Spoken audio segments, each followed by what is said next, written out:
It's Friday, 14th May 2021. Good evening. Welcome to News Night on Metro Television. We're live from our studios here on Dr. Iset Street, North Region, Accra, live on DSTV channel 277 and live on Facebook and Metro News. My name is Noble CROSBY, and let's now take a look at our top stories.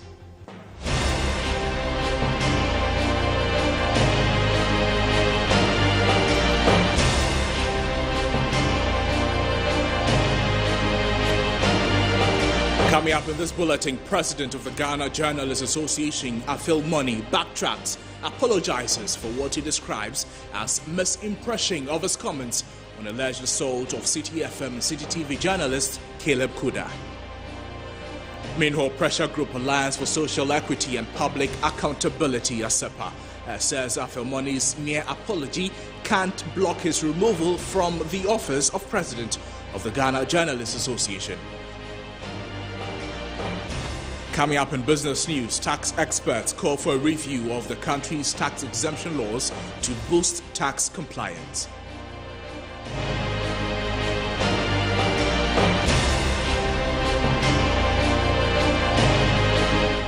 In the world of sports, clubs gearing up for week 25 of the Ghana Premier League as Great Olympics travel to Obuasi to take on Ash Gold in what has been described by many pundits as the biggest game of the weekend.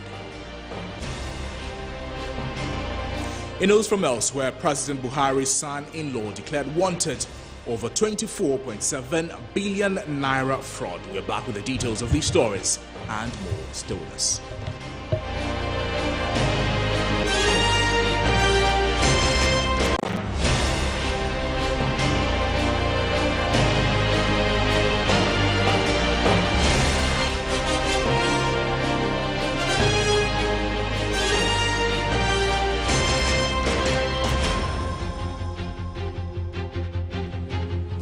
Hello, welcome to News Night. Our first story this evening, the arrest of CTFM and CityTV journalist Caleb Kuda by national security operatives since Tuesday sparked varied conversations about the mode of operations as against the work of journalists, particularly on matters relating to public interest, as has come up in the Caleb case. While investigations into the matter is under, we'll bring you a smart recap of the turnout of events so far.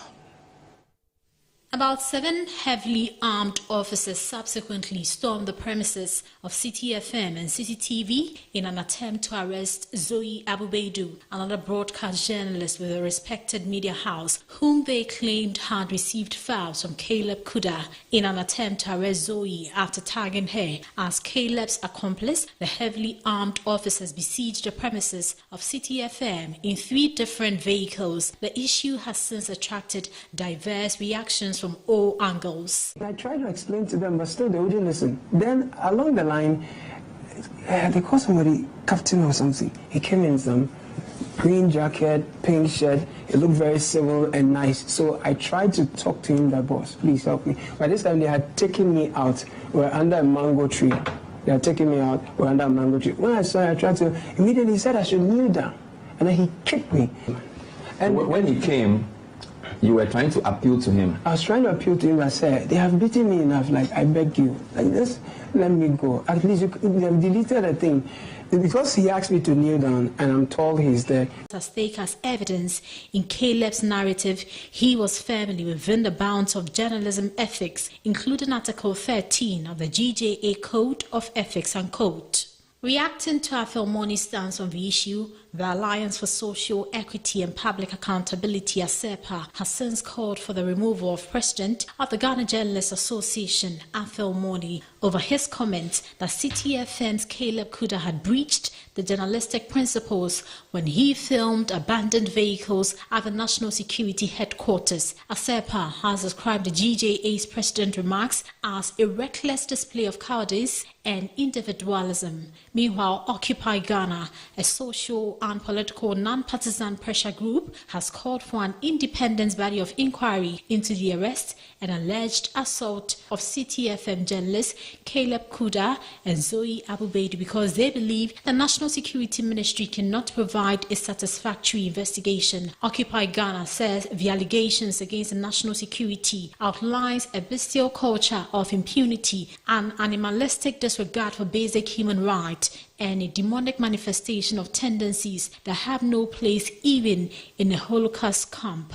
In the same vein, the Member of Parliament for Ningo Pram St. George has referred to the cybersecurity law and explained what the law requires the security to do and the limitations they have. He has explained that it's criminal to go through someone's phone without a court warrant. In the Cybersecurity Act, what we say is you must get a warrant, an order from it's called a production order from the court, and the court will not give you a carte blanche permission. The court, you must justify, the court is going to look for the issue of proportionality. Is the information required? You must state what specific information you are looking for on the person's mobile device. Is it, the court is then going to decide whether it is proportional to the breach of the privacy of that citizen. Meanwhile, the Minister for Information, Kojo Opon-Krumah, says government experts an internal inquiry into the assault of the journalist by the National Security Ministry to get to the bottom of the matter and hold the perpetrators accountable if found culpable. The Minister paid a visit to management and staff of CTFM and CityTV earlier today. We're worried because it does not reflect how staff of a security agency should treat anybody, be the person a citizen, let alone a journalist. If that person is under investigation or is assisting an investigation or is even suspected of having done something untoward, like in this case, the suspicion of having, gone contrary to some of the rules and practices there, it still would not warrant conduct as is being reported by Caleb and Zoe of what transpired, and that's why we are worried.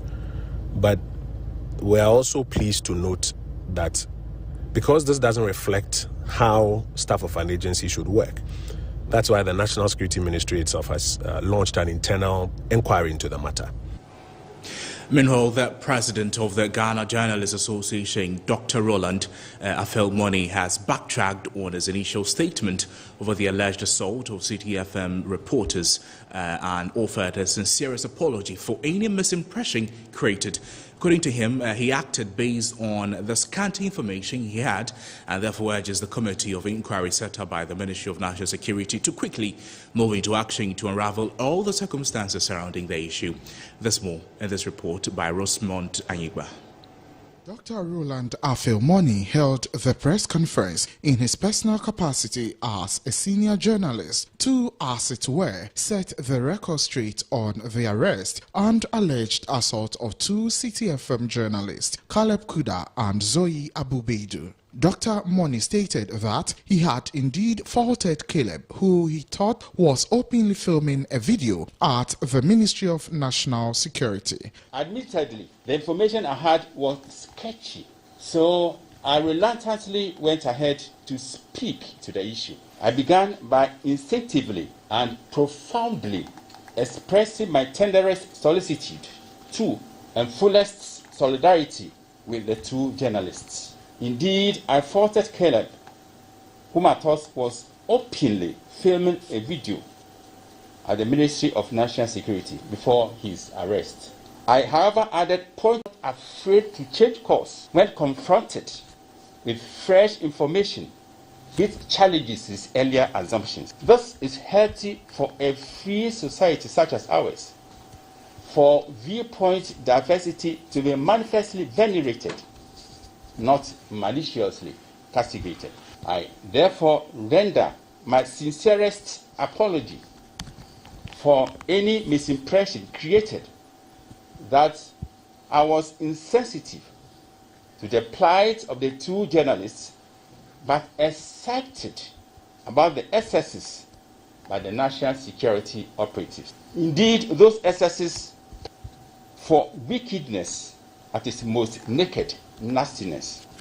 and I totally denounce it. Dr. Afilmoni explained that attacks or threats against journalists, irrespective of the perpetrators, have received outright condemnation under his presidency. Hence, the attack on the CTFM's journalist will not be swept under the carpet.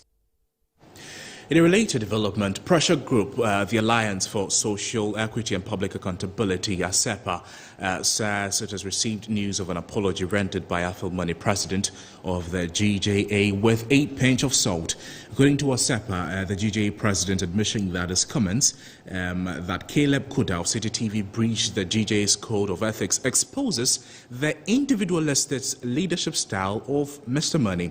The Alliance for Social Equity and Public Accountability is of the opinion that Afilmoni's comment, without having access to the full complement of the situation, is indicative of his leadership at the helm of the Ghana Journalists Association. Offering personal opinions on issues are not the collective voice of journalists in the country. ASEPA says Afilmoni is going into history books as the worst GJA president and would not accept his apology. It is time for him to bow out for the GJA to undertake proper reforms that would promote the interests of journalists in the country, Mensa Thompson said. ASEPA added that Afilmoni's tenure as GJA president has been characterized with enormous abuse of journalists than any other GJA president, and any time the abuses have happened, the GJA only issues, as it puts it, frivolous statement on the matter, then goes to sleep. ASEPA therefore described the apology as a mere afterthought following the backlash the comment from the GJA president has received.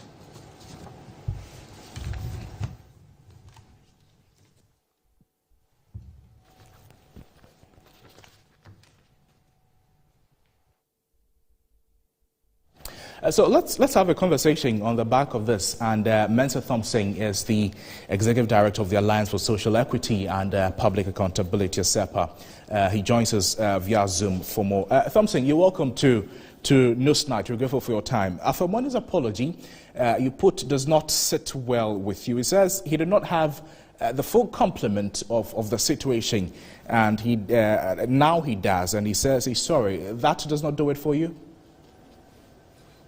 Well, if he didn't have the full facts of the issue, why did he go out in the first place? It's not as if somebody put a stake behind Mr. Money to speak out at all costs. And as president of an association of journalists, your views must be reflective of the collective view of the association or of journalists. And so when matters as serious like this happen, what anybody would expect Mr. Money to do was to take his time, abreast himself with the full details of the matter, consult his fellow executives of the GJA, and come up with an official position on the matter, and not go out and throw tantrums and create the impression as if the attacks on the journalists were warranted because they have violated some law. Especially when he could not even substantiate the alleged code of ethics which the journalists had violated.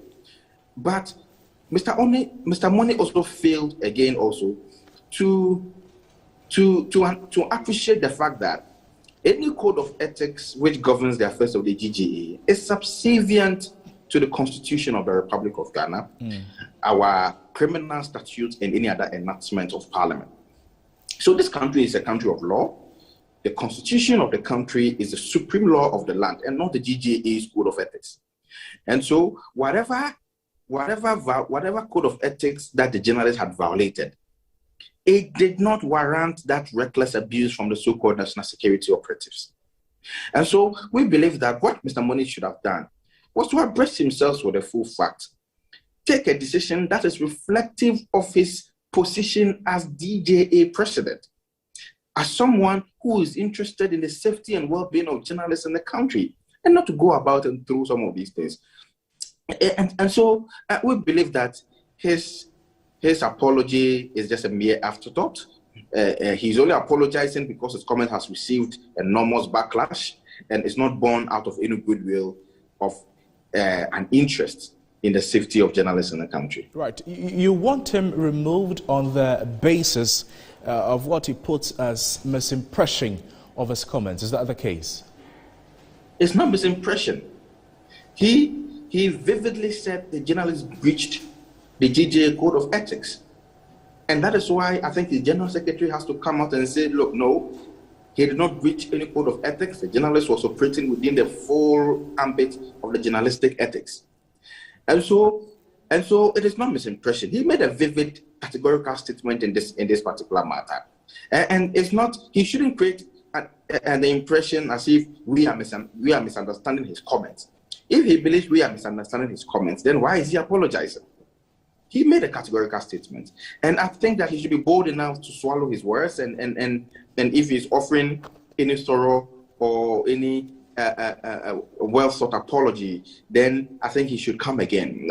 But I think that the fact of the matter is that Mr. Moni's tenure as GGA president has been characterized with a number of abuses. And I think that we are tired of the abuse of journalists in the country.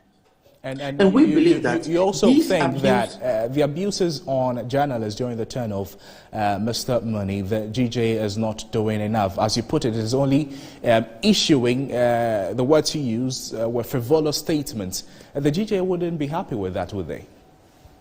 Case in point, the GJA has, been pushing for on some cases. A case in point is the Sechiwa Adu case. It was in court. The GJA was with them in court, and they wouldn't be happy if you say all they do is just issue statements. I understand there could be, there's still room for improvement. 2019, that this same national security raided the offices of modern Ghana, arrested 2 journalists, and assaulted them for 2 days. Up to date, we don't know what the GJA has done about the matter. We don't know whether the people who were assaulted has been able to get justice. We heard the Samson Adeti story. We heard the Manasseh Azure story. We saw the Ahmed Swale story, where a journalist was murdered in cold blood. And up to date, the GJA has not been able to ensure that the perpetrators of this crime and the families of Mr. Swale has gotten justice. And so people, the government or these so-called national security operatives, day in and day out, become emboldened to perpetrate these attacks because they know that the GJA can do very little about it. And when it happens, the GJA led by the president Acquah will come out and blame the journalists instead of ensuring that the safety and well-being of journalists in the country are adhered to. And so clearly, this is unacceptable. Thompson, before you take leave of us, how far are you going with this? Well, I think that a number of things is going to be done. First of all, this issue, we are dealing with this issue in 2 folds. The first one is from the point of view of the GJA, where the president has made himself the tool to whitewash the event. And we are going to take the GJA president on, and we are going to ensure that he is removed from office. The second aspect is that we are going to also look at it from the point of view of the national security. And we have seen the statement issued by the national security, which is also frivolous. And I compare it to the same statement with the national security issued in 2019 when the modern Ghana journalists were assaulted. And up to date, the national security has not brought the report, of these journalists. They've not brought the report. 2 years down the line, we still don't have the report of the modern Ghana journalist attack investigation. And today, they've come back again telling us that they are going to investigate this matter. I think that we are going to demand more accountability from the so-called national security, especially when every now and then they keep reminding us that a commission of inquiry led by Justice Emily Short called on government or told government to dissolve this national security. Government has since not adhered to this directive, and every now and then these national security are terrorizing citizens, and now they've taken their terror onto journalists. And so we cannot watch on whilst this reckless abuse of journalists and citizens in the country go on. We are going to take this matter on as far as we can. Thompson Mensa, we're grateful for your time with us on this night. We've been speaking with Mensa Thompson. He is the Executive Secretary of the Alliance for social equity and public accountability. And away from that story, Acquah, Ghana, a social and political non-partisan pressure group was called for an independent body of inquiry into the arrest and alleged assault of CTFM journalists Caleb Kuda and Zoe Abu Baidu because they believe the National Security Ministry cannot provide a satisfactory investigation. There's more in this report.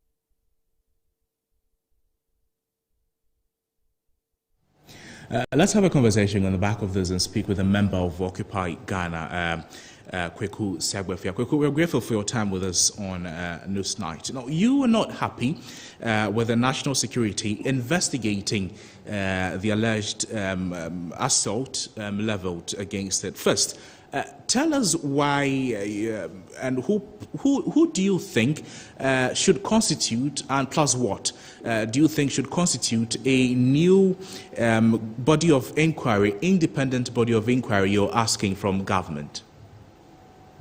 Well, I think SHRAJ, for example, is a better body to investigate these happenings than national security is. Obviously, because national security operatives are alleged to themselves have acted as prosecutors and executors in the kind of barbaric treatment that they meted out to the two journalists. And after having done so, they are incompetent to come out with a report that will be trustworthy, concerning the matter. Even the very language and posturing of the letter signed by their chief director was offensive. The fact that you treated this whole physical brutalization of a journalist as if it was a mere interrogation, and acting as if the rule against photography is cast in a certain law that is tantamount to treason or treachery. And these things are themselves so offensive that any reporter that's part of that outfit would have to be treated with the contempt that it deserves. What we deserve is a proper public forum where we can examine the kind of arrogance that sits in national security operatives, thinking that they can take into the law into their own hands and abuse journalists in this country. That kind of Idi Amin, almost Holocaust camp kind of thinking, trouble in democracy. And we find that so disgusting and really repulsive. Right. Kweku, what will you say to those who are of the opinion that there's no need to establish a committee, but we should make the individuals found culpable to pay for the actions? In this case, referring to the operatives who struck blows with witnesses present. One of the things that we were also calling for, not just to establish the truth, but also for those people to be not only dismissed without, dismissed so they don't have any benefit whatsoever for working, and also to be for assessment. Because when you put it all together, you handcuff a person, and then you maltreat that.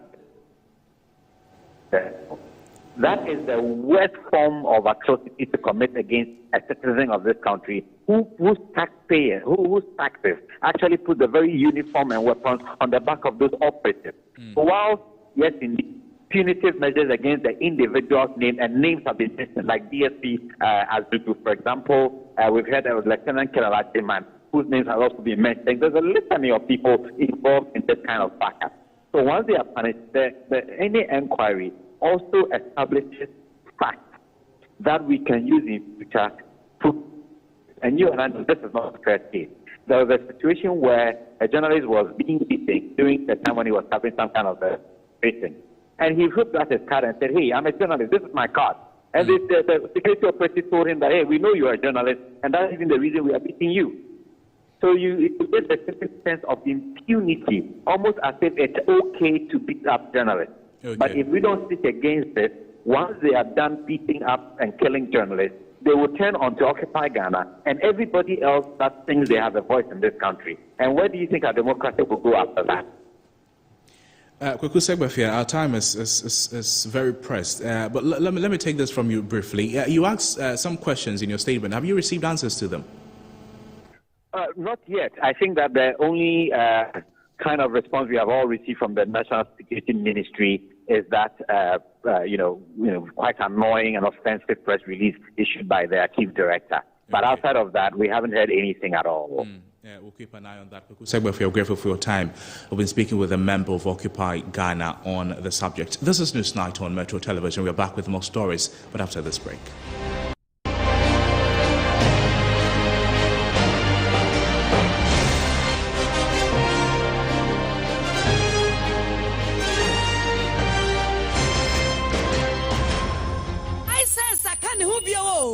High Sense Fridge promo! 58th May, 8th June, High Sense Fridge promo! For High Sense showroom, yeah, this one, Mamuse, fridge that be how, and that's we here fridge for fro, and my opportunity way and sound hot that High Sense Fridge na F4, and chair, papa, and chip power, and one of on the low. High Sense Pet and the mouth 5 years manufacturer defect warranty. So High Sense Fridge papay, never pro Niama. Kai say, 18th May, I got him 8th June, High Sense Fridge promo. High Sense, everyday prices for everyday people.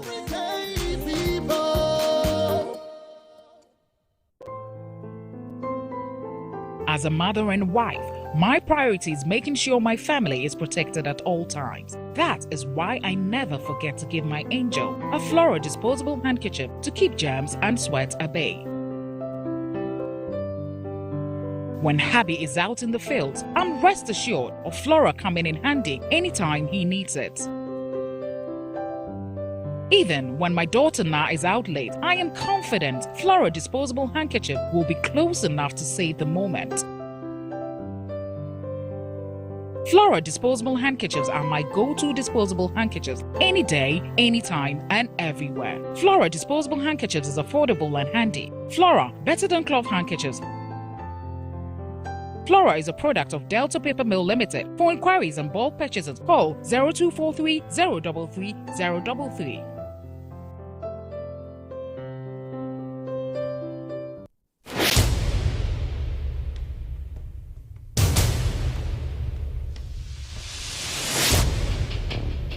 The average human body mass should have at least 60% water for optimal performance in any physical or mental exercise. We can help you maintain it naturally.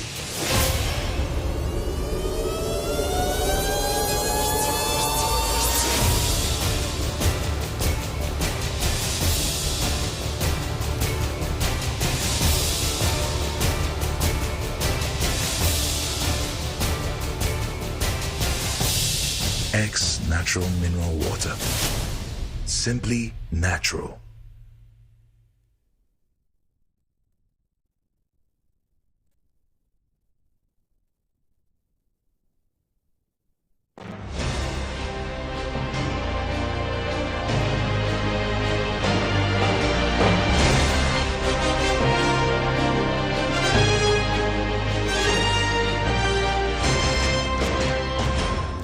Welcome back to Newsnight. Let's bring you more stories. The Human Rights Court 1 of the High Court has set May 31, 2021 for judgment in the lawsuit between Tyrone Magai and the Achimota School.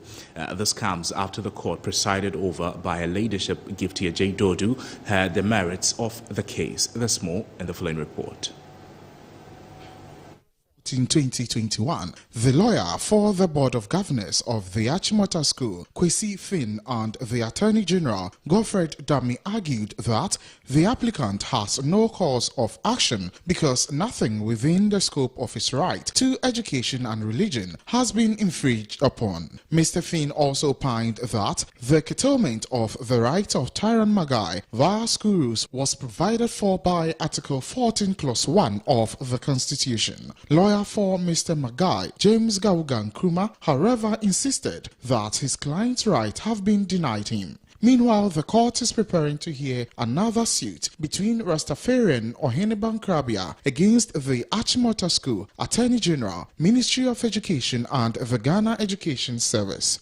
In a suit, lawyers of Magai argued that their client's rights were being violated by the school's actions. They want the court to declare that denying the student, Tyron Iras Magai, admission because he keeps dreadlocks is a violation of his right to education guaranteed under Articles 25 Clause 1b and 28 Clause 4 of the 1992 Constitution. They also argued that denying him admission is a violation of his right to dignity. They also want an order directed at the Achimota School to immediately admit or enroll the applicant to continue with his education unhindered. In addition, Magai's lawyers also want compensation for the inconvenience, embarrassment, waste of time and violation of his fundamental human rights and freedoms. Tyron Magai was denied admission at the school alongside another Rastafarian student, Oheniba Kweku Nkrabia. The saga has been ongoing since March 19, 2021, during which the two students have not been able to start academic work with their colleagues. They were placed at the school through the computerized school selection and placement system, having satisfied the entry requirement by creditably passing their basic education certificate examination. Tyron Iras Magai's results were attached to the lawsuit to emphasize his academic competence. The school had asked the parents to cut off their award hair or find another school for them. Though the Ghana Education Service initially directed Achimota School to admit the student, it backtracked after pushback from the school stakeholders and further engagements. In defense of the school's decision, the Achimota School PTA said its revised rules and regulations from August 2020 indicate that students must keep their hair low, simple and natural. A justice of the Supreme Court, Acquah, has accused successive governments for failing to fight corruption as they lack the political will to do so.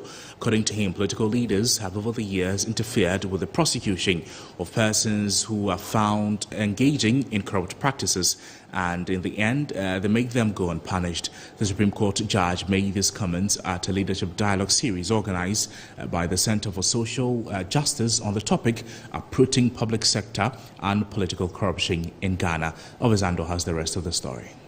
According to the 2020 report released by Transparency International, Ghana scored 43 points out of the possible 100, a 2-point increase from 2019's 41 points, a clear indication that Ghana has improved her score on the latest corruption perception. However, the statistics gathered on corruption over the period in Ghana has not been encouraging to citizens and anti-corruption campaigners. A justice of the Supreme Court, Acquah, in a dialogue on uprooting public sector and political corruption in Ghana said, until political leaders prosecute offenders found culpable in corruption, the canker cannot completely be uprooted.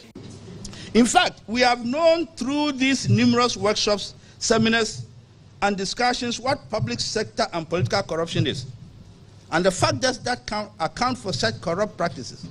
And if I'm not afraid to say so, what should be done to address the canker? We know. Why are we therefore not addressing it? Or in other words, why can't we address it? The answer is simple.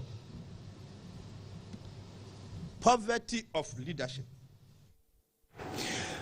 It's some rather interesting story. The latest World Happiness Report has seen Ghana drop 30 places from 65th position in 2020 to 95th this year. The World Happiness Report, which is an annual publication compiled by the United Nations Sustainable Development Solutions Network, measures happiness based on respondents' ratings of their own lives by considering various factors such as the standard of living, inflation, accessibility to healthcare and education. In line with this, Metro News, Kenneth Jesse has been speaking to some Ghanaians and non-Ghanaians alike. I'm happy to be here. I'm from Zimbabwe, so I've been here for a month now. So I'm happy to be here. And also the people in Ghana, they are friendly. They're friendly to us. They are treating us like themselves. So I'm happy to be here. I'm finding joy. I'm not scared. If I go out, I'm not scared. I'm just like any other Ghanaian. So I'm happy to be here. We are not happy because the economy is hard because there's no job. So with the youth, we need jobs to do. We've given the Europeans or the Americans jobs to do. We import chicken and then meat every day to this country. A day, the amount of chicken that we consume here in Ghana a day. If we are saying that we are producing here in this country, we can employ a lot of youth. You understand? So even this time when we buy kinky, it's very, very expensive. I personally, for instance, I can eat kinky like 4 days. Meanwhile, we don't import meat from somewhere. But because we cannot produce more, it's very, very expensive. And meanwhile, too, we are crying for employment. Last year, I need this year, compare. Say no one buy a thing. Say I want to fool him. Be a smith to cry about.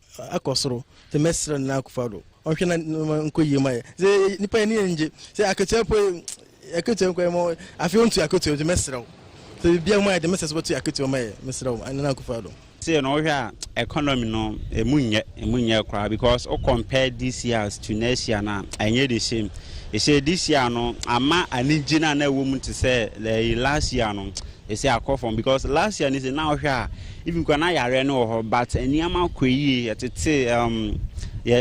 my free light and water, but this year no I ensure that say. So there you have it. Some Ghanaians say they are not happy. Let's hear from you on Facebook at Metro News. This is News Night. We're back with business after this break.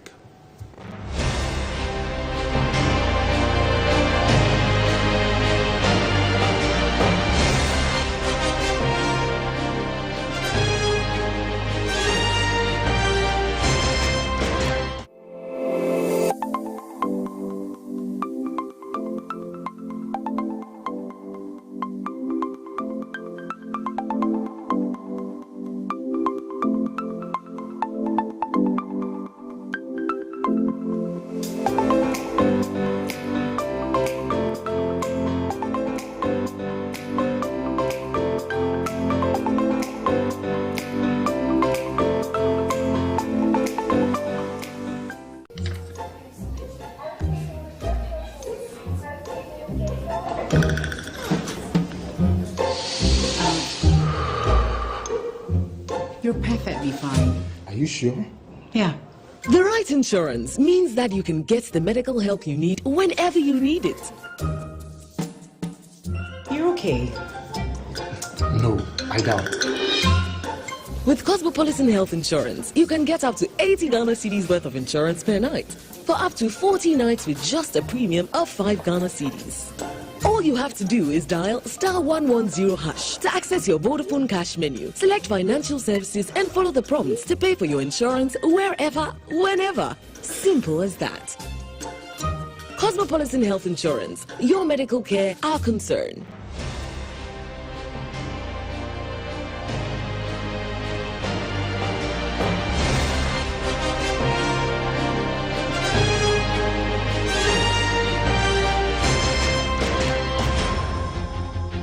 You're welcome back to the program. Business News is up next.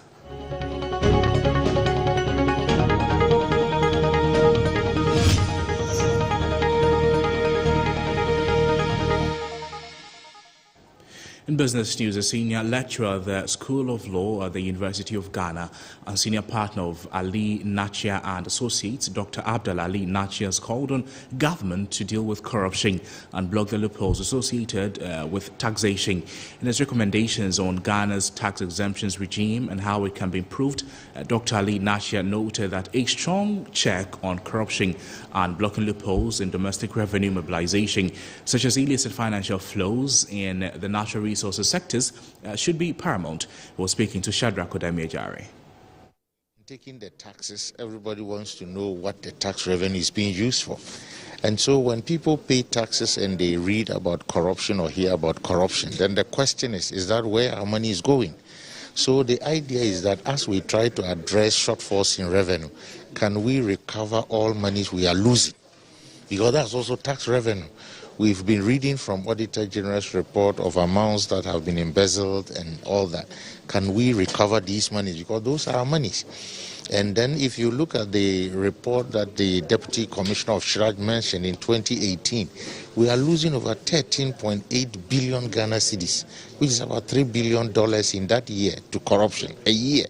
And we are asking ourselves, you can imagine what that money can do. Because if we compare that to the levies that we have imposed, where we are expecting to get about 866 million Ghana cedis, then it means in this short term, if we block any loopholes that causes us loss and recover any corruption monies that have been lost, we should be able to make some funds available for our development. Corruption cases, there is a giver and there's a receiver. And in some cases, there's a witness. Somebody would have witnessed it. What efforts are we making? It's a case of demand and supply. If you demand, they will supply it. So all those who are shouting corruption, what steps are they taking to report it or follow it up? So it behoves on all of us to ensure we eradicate that canker. We are expecting that if it comes to tax exemption. Meanwhile, the Deputy Commissioner for Strategy, Research, Policy and Program at the Ghana Revenue Authority, Dr. Day, has admonished the citizenry to always demand receipts after every transaction. This, according to him, will help curb bottlenecks in domestic revenue mobilization. Been given to the VAT traders to issue the receipt to their customers on any transactions that they make. And when the receipts are issued, it's based on the receipts that we are able to trace the number of transactions and the amount of money that has been collected as VAT at the end of the month. They will submit their returns all right, but to check to know whether what they have submitted is the right amount, you need these records to be able to check. But people go to shops, another places, restaurants, another place to eat, and they don't demand for the receipt. So the receipt will be there, but the owner will not issue it. You see, and when you do that, the man has inbuilt the receipt, the VAT in the amount that you are paying. So if you just eat and go away without collecting the receipt, he will not account for that money. That money, you have paid it already. It's not that you haven't paid, you have paid, but he won't be able to account for it. At the end of the day, he has collected your money and he's misusing it, keeping it. That money is needed by government for all the development agendas that government. And that's it for business. Phil John Cote is standing by for the latest in sports. Take us away, Phil.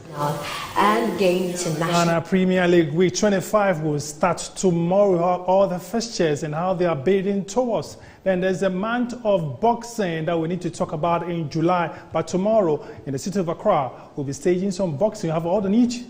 Up next.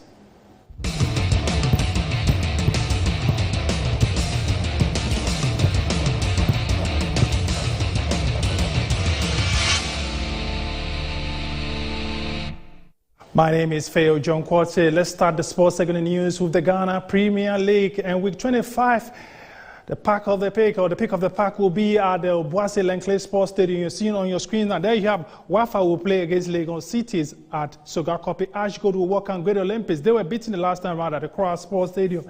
King Faisal will play against Bechen, who were also beaten by the Phobians at the Accra Sports Stadium. Liberty will be at Sogakope because of issue with Dansoma. They will play against Kotoko. Then Karela, they will be in Zima and play against 11 Wonders. Ediana Stars and Adoma, they will play against the Miners from Takwadat as Mediama, whilst Interhighlights, who are languishing the bottom of the league table, will play against Brekum Chelsea. Hasselhoff will be at Accra Sports Stadium and welcome the gentlemen from the Central Region, that is Elmina Sharks. On Monday, we'll wrap up week 25 of the Ghana Premier League. The gentlemen from the Central Region, that is Ross, will play against Dreams FC to wrap up the week.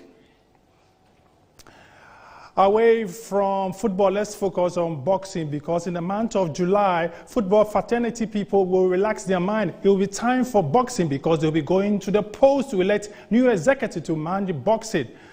Acquah in Spain, who is the vice president of the boxing fraternity, wants to take a hand of affairs of it, and he says that the sports must be treated as a whole business on its own. Made in boxing. There's so much money to be made. There's so much employment to be done in terms of boxing, and therefore, that's what, as a businessman, that is my vision for boxing. You know, I think for the past, not that I do think, but for the past 8 years, I've been singing the same song, that we need a secretariat. Secretariat where people can refer us. This is the building, a main huge office that we can operate in, not what is being given to us in the stadiums. That's not a secretariat that we can operate from.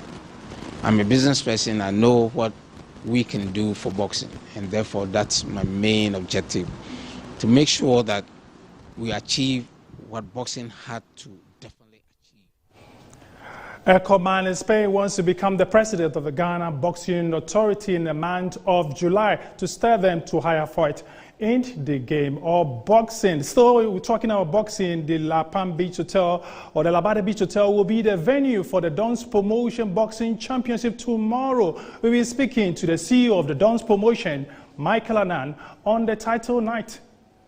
Unleashing the Titans returns. I mean, what we should expect is fireworks. We are putting the best in the ring, and if you have followed us, we have always strived so much to put the best in the world, no matter where the best is coming from. But we also at the same time want to show the African readiness to take over boxing into the world. Michael ANNAN is the CEO of Dons Promotion, talking about tomorrow's bout at the La Beach Hotel, where cameras will be there to bring you all the details. Let's focus on the EPL. Currently, Newcastle are leading Manchester City by a goal tonight. Oh, not tonight. It's a goal to nil. That's the way to say it. Newcastle, they are playing against Manchester City. Remember that they already safe in the EPL. Burnley will play against Leeds United. Southampton will be at home against Fulham. Then Brighton will play against West Ham. That is on Saturday. Then on Sunday, Crystal Palace will settle things with the gentlemen from Villa Park in London. We're Tottenham playing against Wolves. Liverpool will see whether they can better their stance on the top 4 race when they travel to the Hawthorns, playing against West Brom. Everton will be in the city of Liverpool. They will play against Sheffield United. That is fixtures for the EPL match day 36 over the other leagues. We'll give you all the details right here on Sunday. Well, that's it for sports. My name is Phil John Quarte. We're going for a break. When we come back, Harriet will bring you showbiz.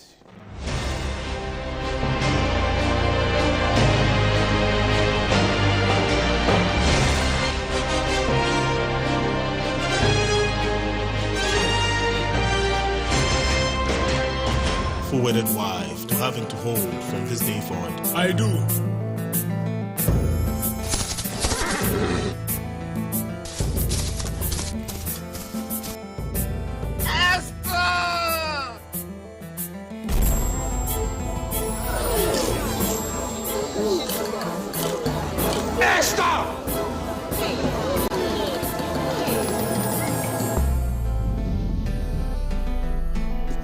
I knew it.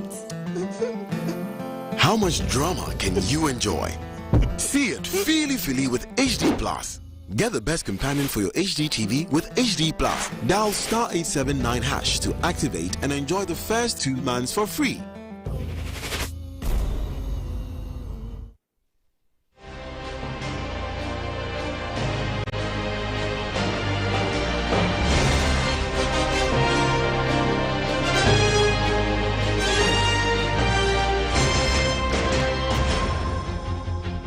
My name is Harriet Addy, and this is Entertainment News. Coming up, be original, says Sam George to Ghanaian artists, and also he advised Ghanaian musicians to make sensible songs.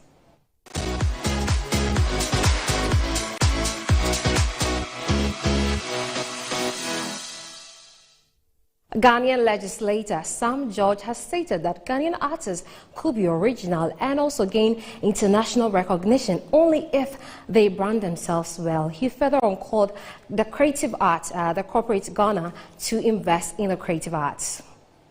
In Wiala is arguably one of the most original artists. Wiala has performed for the Queen of England. So it's not about losing your identity. It's about packaging. It's about branding. It's about marketing. So why has Stone become so big? Why has Shatta become big? Why is Sarkodie big? Why are they able to attract international acts to collaborate with them? An international act is not going to collaborate with you because you are giving him $20,000 to spit a verse on your track. He's thinking of his brand. So he's not going to come on your and speed bars on your